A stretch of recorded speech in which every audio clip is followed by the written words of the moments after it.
This video answers the search how to buy shares of UHAL Holding Co., a company in the moving and storage industry that rents trucks and moving equipment. It trades on NASDAQ under the ticker UHAL. This is an educational walkthrough and not financial advice.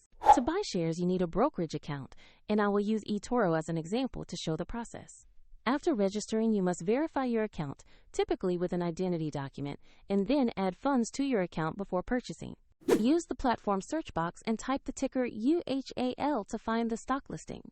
Look for the NASDAQ listing to ensure you have located the correct UHAL Holding Company share. On the stock page, you will see basic company details and a price chart showing recent trading activity. Double-check the company name and NASDAQ ticker to confirm this is the correct asset. To invest, click the Buy or Trade button, enter the amount you want to invest, and review the order details carefully before confirming. If the market is closed, your order may be queued as a market or limit order, and if there are not enough funds, the platform will prompt you to add money before it can be submitted.